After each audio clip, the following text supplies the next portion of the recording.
Un zeste d'info, rencontre.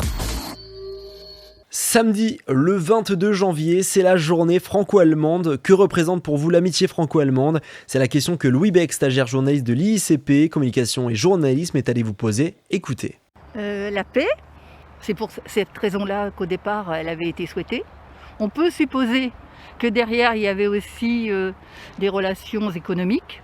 Mais bon, on va rester sur tout ce qui est positif. En ce qui me concerne, je pense que c'est la paix plus que l'économie.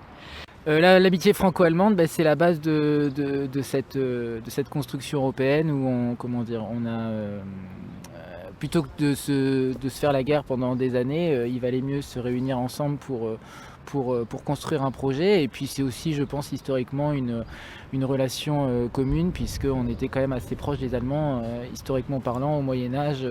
Donc je pense qu'on a des cultures communes aussi. C'est l'Union européenne, c'est la fondation, c'est la base commune de l'unité européenne, parce que ce sont les deux plus grands pays de l'Europe.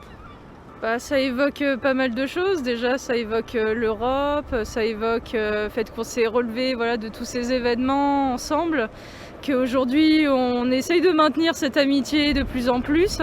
Donc pour moi, je trouve que c'est du positif. Après, faut voir comment perpétuer cette relation-là, par quels moyens. Pour moi, l'amitié franco-allemande, je trouve qu'elle n'a plus rien à prouver. Elle représente pour moi en fait un lien indissociable entre deux cultures qui sont assez différentes finalement. Et l'avantage, c'est qu'aujourd'hui il y a beaucoup d'associations qui mettent en relation les deux pays, notamment je pense à l'OFAGE, l'Office franco-allemand pour la jeunesse, qui permet de réaliser pas mal de missions entre les élèves, par exemple les jeunes français ou les jeunes allemands. Et cette amitié, ça fait plus de 50 ans qu'elle dure, et je pense que c'était une très bonne chose de la faire, cette amitié franco-allemande avec Charles de Gaulle et Konrad Adenauer, puisque faut savoir que juste avant on était tout le temps en conflit entre l'Allemagne et la France, quoi. Vous pouvez retrouver cette rubrique en podcast audio et vidéo sur notre site et application Radio Sensation et sur notre chaîne YouTube. Un zeste d'info sur Sensation.